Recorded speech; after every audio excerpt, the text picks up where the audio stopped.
Welcome back, Kaiju fans, and this is my second time recording this video because I just recorded it and didn't realize my audio was not on, so now it's not going to be a true unboxing like I wanted it to be, but it was going to be the unboxing of the Toho X Plus 30cm Yuji Sakai Godzilla 2001.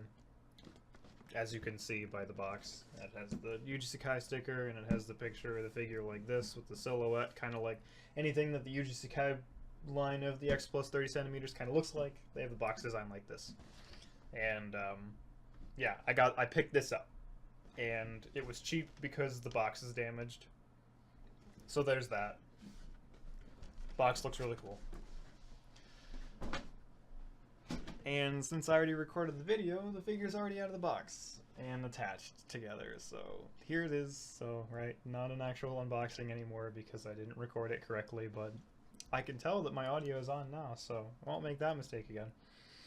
But yeah, the figure looks really awesome. He's in this kind of like dynamic stance. He's not like facing straight forward. He's got like this curvature and stuff. They're installing a new water heater downstairs, so that might be kind of loud. I bet if you could hear me better if I turned that my way. But yeah, super cool.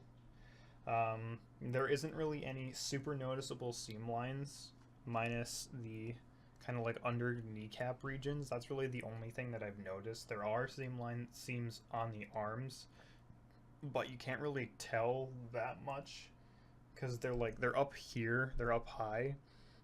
They're not like even like this is part of the molding down here, but like you can't tell they're there, which is cool. And then you also can't see the one for the jawline. The only thing that you can see is on the inside of the back of the mouth. You can see that the roof of the mouthpiece and the tongue and bottom of the mouthpiece don't necessarily connect completely in the back, so you get like this weird black line, which is weird. But besides that, all the skin texturing and stuff looks awesome. Obviously the tail connect point is a big seam, but that's no big deal. Everyone expects that. Spines look good. You really don't see a seam line for the spines anywhere, which is always appreciated, and the upper part of the legs either. And overall, it looks really awesome. Eyes are super nice and ghostly, pasty white and gray. You can't tell on my webcam, but there's like a lot of gray outline on there, so that's super cool. And yeah, this is the 2015 mold, so this came out in 2015, so it's a little older now, not super old, but stamp on this foot, so there's a little non-textured part right here, but this is textured, so that's cool. The figure is mostly just this blackish color, the charcoal gray, but it has like some brown like highlights on it. You can really tell on this camera that like it looks really brown in spots. It doesn't look that brown in person, it's just this camera plus the lighting. It looks like that way because like I can't see really any of it at all because it's dark for me in here and it's really bright for you because light. But yeah, it's awesome. I love this figure. I don't want to put it down.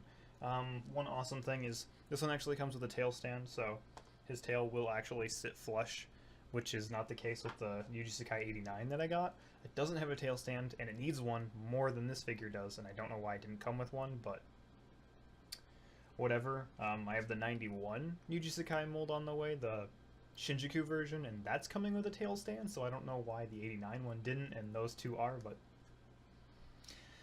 I'm not in charge there, remember?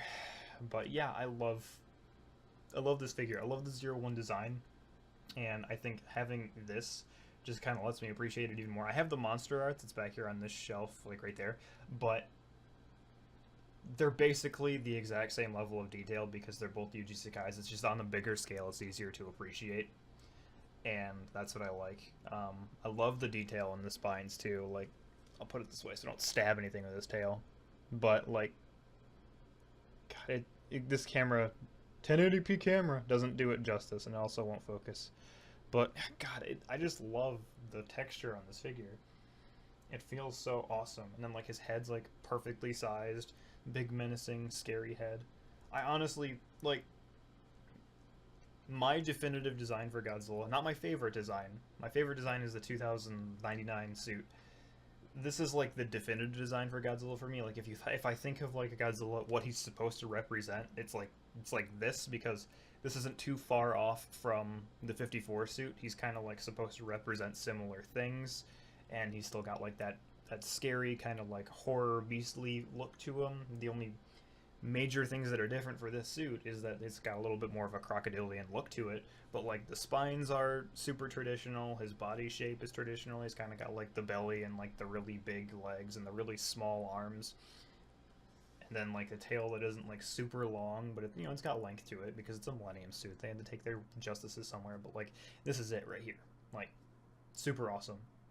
The only like weird kind of design thing that's off that I've noticed between the two is that I don't know why people think this, but they don't like suits with pointy ears on them, but like the 54 suit has pointy ears.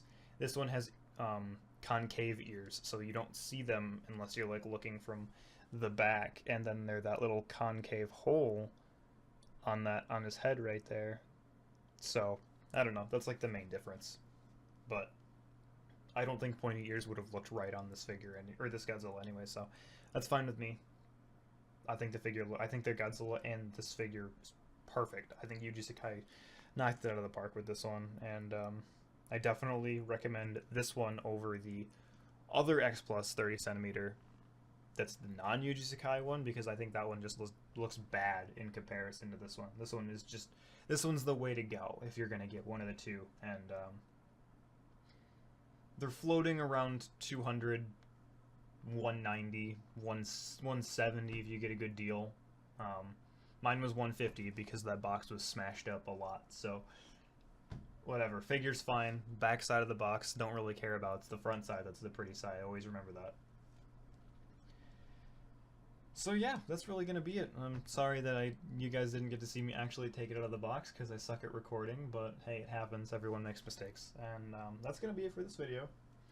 Let me know what you think about the figure, and I guess what I should get next, honestly. I got the 91 ordered, but yeah. That's going to be it for this video, guys. Thank you for making it to the end of the video. I appreciate it a lot. As always, liking, commenting, and sharing really helps out my channel. And make sure you're subscribed if you want to stay up to date on the latest kaiju news and crisp reviews.